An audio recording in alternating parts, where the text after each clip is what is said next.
Every country on Earth is in debt. The United States owes $38 trillion. Japan owes $9 trillion. The entire planet owes $315 trillion, 3 times the size of the global economy. But here's the paradox that should terrify you. If everyone owes money, who exactly is owed? The answer isn't what you think. Because when you follow the chain of creditors, when you track who actually holds the debt, you discover something disturbing. The world doesn't owe money to anyone in particular. It owes money to itself. But 4 men, 4 bankers across 3 centuries, designed it that way, deliberately. They built a system where debt can never be repaid, where governments borrow forever, where interest flows eternally upward, and where the people who designed the trap profit from every payment, every crisis, every bailout. This isn't conspiracy. This is documented history. The meetings happened, the contracts exist, the mechanisms are public record. And once you see how they built it, you'll understand why $38 trillion isn't a problem to be solved. It's the system working exactly as designed. Let me show you the 4 architects, the 4 moments when the debt trap was engineered, and why every government on Earth is now caught inside it with no way out. Before 1694, kings borrowed money the old way. They'd go to merchants or nobles, promise repayment with interest, and if they couldn't pay, they'd default. Creditors lost money. Kings borrowed from someone else. It was risky for lenders and embarrassing for kings, but it was contained. Debt was temporary, either repaid or defaulted. The system cleared. William Paterson changed everything. He was a Scottish merchant and financial schemer who tried and failed multiple times to get rich. In 1691, he had an idea that would reshape civilization. England was at war with France. King William III needed money desperately. The treasury was empty. Tax revenue couldn't cover war costs. And traditional lenders were refusing new loans because England had defaulted before. Paterson approached the king with a proposal. He would organize a group of wealthy merchants to lend the government £1.2 million. That's about $300 million in today's money, a massive sum. But here's the innovation. The loan would never be repaid. Instead, the government would pay interest forever, 8% annually.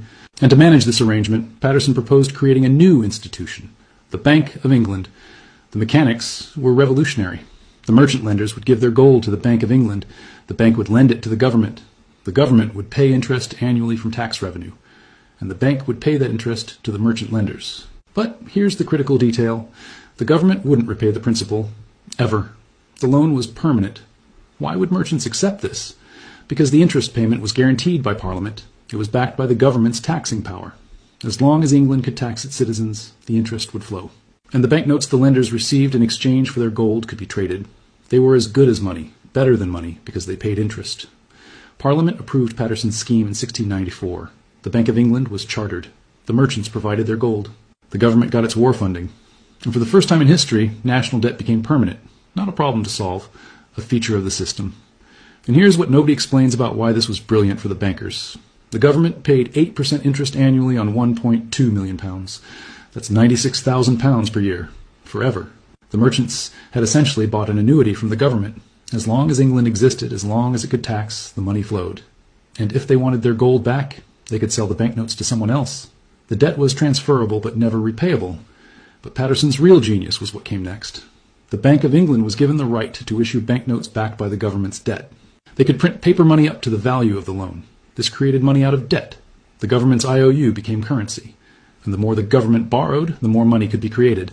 This is the template. Government borrows, never repays principal, pays interest forever. And the debt itself becomes money. It's brilliant if you're a banker. Catastrophic if you're a taxpayer. Because you're paying interest on debt that will never disappear.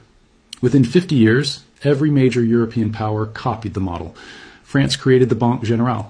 The Netherlands already had sophisticated banking, but formalized government debt issuance. And by 1790, the newly independent United States adopted the same system. Alexander Hamilton, who we talked about before, explicitly modeled America's financial system on the Bank of England, permanent debt, interest paid from taxes, bonds traded as currency.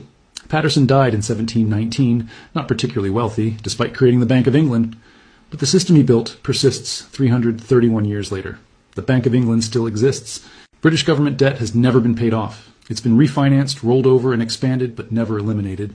The debt trap was set in 1694, and every government since has walked into it willingly.